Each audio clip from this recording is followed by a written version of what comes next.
By changing the rules so that families with more than 2 children can claim more in benefits, it's estimated that over the next 4 years, 450,000 children will be lifted out of poverty. And there are a startling number of children categorised as living in poverty today. According to the government, 4.5 million children were living in poverty in the year to April 2024. That was 100,000 more than the previous year. It means across the UK, nearly a third of children are living in poverty.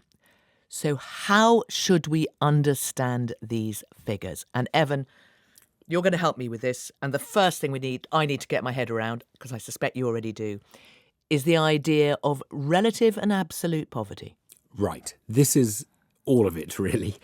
We use, and I think everyone who thinks about this think this is a very legitimate way of doing it, we use a relative measure of poverty, which means, relative measure means we define as poor anyone whose income, whose household, living in a household, whose household income is below 60% of the median, or let's call it for the moment, the average household income, the median household income. Okay. So if you're below 60%, you're considered to be in poverty.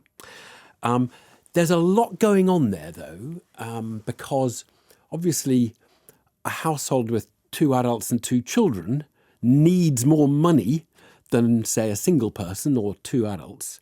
So the first thing they have to do is look, when they compile these figures, is look at the whole household income after tax, after benefits, usually, incidentally, after housing costs. They strip housing out for good reasons. It can be quite variable. Strip all of that out. So you look at the income, the actual net income. It's not what you're earning. It's the net income of the household. And then they have to adjust it for the household size. So they'll say a single person on £300 a week a couple on £300 a week has about the same living standard as a single person on £100 a week.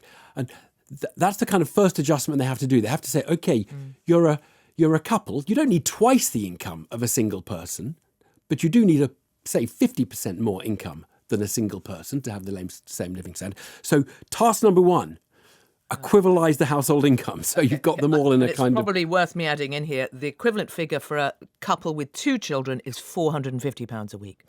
So that's more than £100 extra. Yeah, so you essentially, bigger households need more money. So the first thing they do is have to equivalize these household incomes. So we're using a kind of constructed measure of income, but I think there's not much argument that you have to do that to get a measure of real living standards of people who are, whose lives are financially challenged. So that's the first thing they do. And then you would take this 60% threshold and you would say, who's living under 60%? So it's in a way, it's a measure.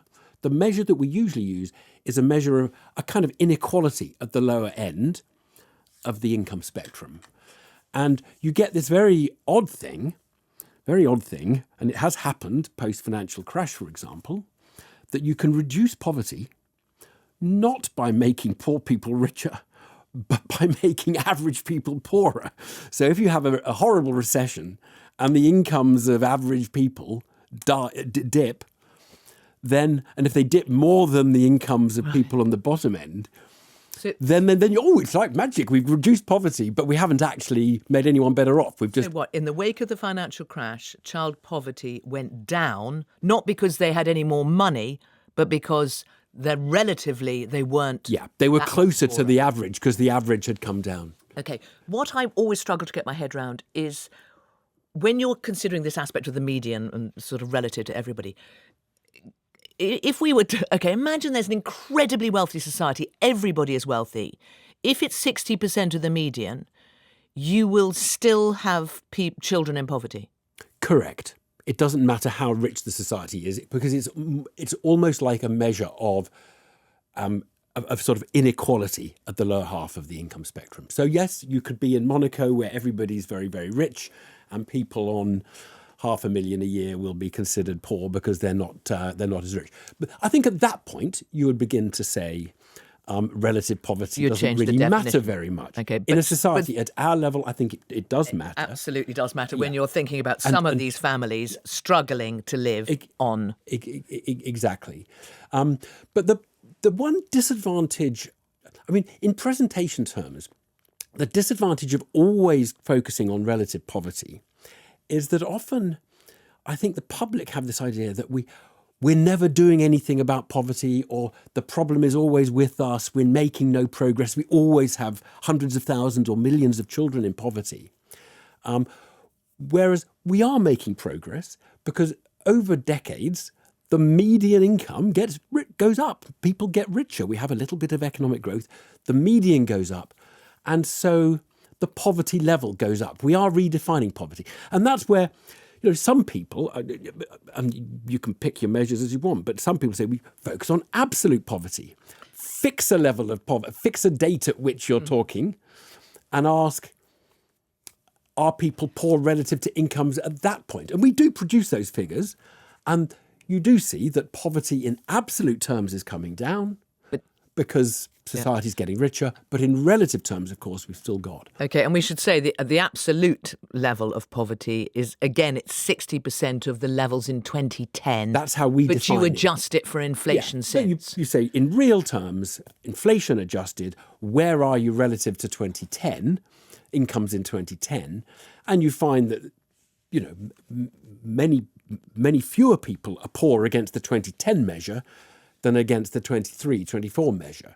And so we have made progress in that time, but not in reducing. So it's not taking account of the fact that average earnings are going up. It's just taking what But one look, would this is, hope would be more minimal is the inflation this level. notion of what matters, relative or absolute. You can take a very extreme example of this, because I would actually argue, in absolute terms, most of us are richer than Queen Elizabeth I, Of course we are. Hold on. No, Hold on. we are. What do you mean, of course we are? She had an empire, Evan. She had an empire. She didn't have anaesthetics for operations. She didn't have air travel or Netflix or... She probably wasn't struggling to feed herself. No, she wasn't struggling or to feed heat herself. No.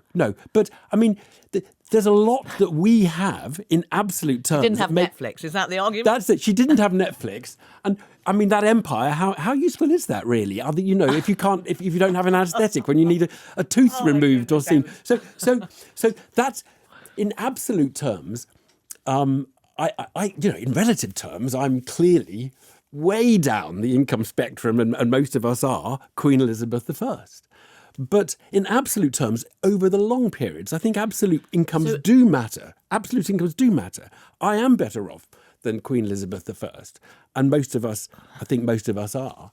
But that's that's why absolute measures are all published, and we can look at them. But in a kind we of don't take account of the societal advances. Yeah. So things like, and this is this idea. We used to talk about social exclusion. I remember in the days of Tony Blair, it was like, but look, people have got satellite dishes on their council houses, and that of course has changed. Now there's just an acceptance that you should be able to have a sort of basic way of living. Well, yeah, and A mobile phone. And I mean, the great Nobel Prize-winning economist, Indian economist Amartya Sen, he blurred the boundary between relative and absolute. And actually, I think it's a very important insight that he had, which is that, yes, absolute poverty, absolute income matters, and absolute incomes tend to have gone up with economic growth.